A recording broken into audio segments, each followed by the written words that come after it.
রিয়াদুস সালেহীন হাদিস গ্রন্থ থেকে হাদিস পাঠ। চতুর্থ খণ্ড, হাদিস নং 1495।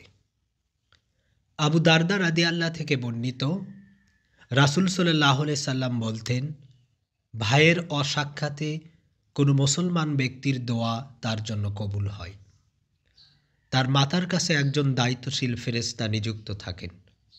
যখন ওই ব্যক্তির তার ভাইয়ের কল্যাণের জন্য কোনো দোয়া করে, তখনই ওই নিযুক্ত দায়িত্বশীল ফেরেশতা বলেন, আমিন, তোমার জন্য অনুরূপ। মুসলিম।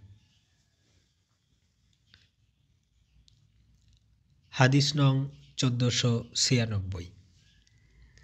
ওসামা ইবনে জায়েদ রাদিয়াল্লাহু থেকে বর্ণিত, তিনি বলেন, রাসূল সাল্লাল্লাহু আলাইহি সাল্লাম বলেছেন, যে ব্যক্তির কিছু উপকার করা হয় এবং এর জবাবে সে উপকারকারীকে বলে, জাযাকাল্লাহু খয়রন, আল্লাহ তোমাকে উত্তম প্রতিদান দিন, সে পুরোপুরি তার প্রশংসা ও প্রতিবদল দান করল।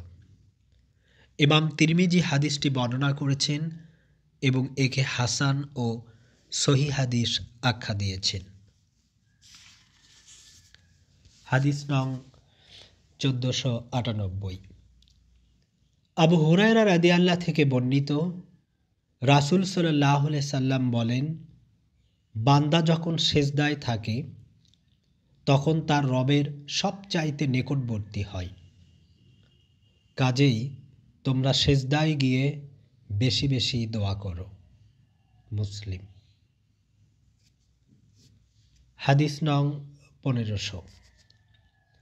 আবু উমামা রাদিয়াল্লাহু থেকে বর্ণিত, তিনি বলেন, রাসূল সাল্লাল্লাহু আলাইহি সাল্লামকে বলা হলো, কোন দোয়া বেশি কবুল হয়?